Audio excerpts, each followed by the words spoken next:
Hi, my name is Terry, and you're watching Terry Tells the Story. Today we're talking about two of the most dangerous pirates in history. Mary Reed's life began with a lie before she was even old enough to speak. Her mother had lost a son and, facing financial ruin, decided to dress Mary in the dead boy's clothes to continue swindling her mother-in-law for an inheritance. Mary grew up in the shadows of London, forced into the rigid, disciplined roles of a young male heir. The mask was not a choice for her, it was her skin. As she reached adolescence, the inheritance dried up, and Mary was forced to find work. Still disguised as a boy, she served as a footboy to a French lady, but the sedentary lifestyle didn't suit her restless nature. She sought something more visceral. She enlisted in the British military, first as a sailor, and then as a soldier in a foot regiment. Later, she joined a horse regiment in Flanders during the War of the Spanish Succession. Mary excelled in the cavalry. She was noted for her bravery in the heat of battle, standing shoulder to shoulder with men who never suspected the truth. It was during this time that she fell in love with a fellow soldier. In a rare moment of vulnerability, she revealed her secret to him. They married and opened a restaurant called the Three Horseshoes near the castle of Breda. For a brief window, Mary lived an ordinary life. However, her husband died young, and the business failed. With the Peace of Ryswick signed and no more war to fight, Mary donned her male attire once more and boarded a ship bound for the West Indies. While Mary was forged in the fires of the infantry, Anne Bonny was forged in Scannell. Born in Ireland as the daughter of a wealthy lawyer, William Cormac, and his housemaid, Anne was also disguised as a boy in her early years, not for money, but to hide her father's infidelity. Eventually, the secret came out, and Cormac moved the family to Charleston, South Carolina. Anne grew up wealthy but wild. She was a woman of legendary ferocity. It was recorded that she once beat a man so badly he was bedridden for weeks because he attempted to force himself on her. Disregarding her father's wishes for a respectable marriage, she eloped with a small-time pirate named James Bonny. They moved to the pirate sanctuary of Nassau, but Anne quickly grew disgusted by James's cowardice after he became an informant for the governor. It was then that she met Calico Jack Rackman.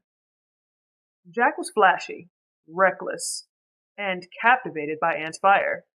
She abandoned her husband and joined Jack's crew, disguising herself as a man to set sail, though it is said that Jack knew her secret from the start.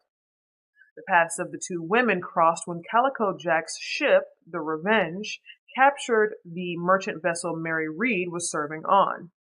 Having been forced into piracy once before on her previous ship when it was taken, Mary joined Jack's crew voluntarily. On the crowded, cramped deck of the Revenge, Mary, still posing as Mark Reed, caught the eye of Anne Bonny. Anne, believing Mary to be a handsome, capable young man, began to show Mark a dangerous amount of attention. This sparked a violent jealousy in Calico Jack, who threatened to slit Mark's throat. To prevent a senseless death, Mary took Anne aside and revealed her true identity. When Jack was eventually let in on the secret, a unique triangle was formed.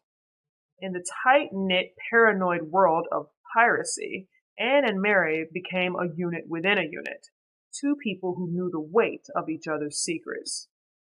Their daily existence was a grueling cycle of maintenance and violence. They were not guests on the ship. They worked the rigging, scrubbed the decks, and handled the heavy cannons. When a merchant ship was spotted, they would don their most fearsome attire, loose trousers, heavy jackets, and multiple pistols strapped to their chests. Witnesses from their trials later testified that Bonny and Reed were very active on board and willing to do anything. They were known for their flair, a specific terrifying energy that they brought to a boarding. They were often the first to leap onto an enemy deck, wielding heavy machetes and screaming curses that shocked even the most hardened sailors. They lived in a constant state of high alert, knowing that any slip of the mask could lead to their downfall. The end came on a quiet night in October 1720. While the Revenge was anchored at Negro Point, the crew was celebrating a recent haul. They were heavily intoxicated when the pirate hunter Captain Jonathan Barnett's sloop appeared out of the darkness. As Barnett's men boarded, the contrast in the crew was exposed. Calico Jack and the other men, incapacitated by alcohol and overcome by a sudden cowardice, retreated into the hold, pulling the hatches shut behind them. Anne and Mary stood alone on the deck. They fought with a savage intensity, firing their pistols, swinging their blades against a wave of professional soldiers. Mary Read, looking down through the grates of her own crew huddling in the dark, reached a breaking point. She screamed at them to come up and fight, and when they didn't move, she turned her pistol downward and fired into the hold, killing one of her own crewmen in a fit of righteous fury. She would have rather died fighting the enemy than survive alongside cowards. Their trial in Santiago de la Vega was a media circus. The public was obsessed with these women. Mary Read's story ended in a prison cell, a tragic end for a woman who had survived the battlefields of Europe and the storms of the Caribbean. Anne Bonny, however, vanished. Her father's wealth and connection in the colonies was extensive, and it is widely believed that he paid for her to be able to quietly disappear. She left the prison and the historical records simultaneously, becoming a phantom of the high seas, the ultimate ghost exit for a woman who had spent her entire life mastering the art of the mask. So, the Spanish I'm going to be teaching you today is compañeras de armas. Compañeras de armas. And what that means is partners in arms. If you like this video or you learned something new, drop a like down below.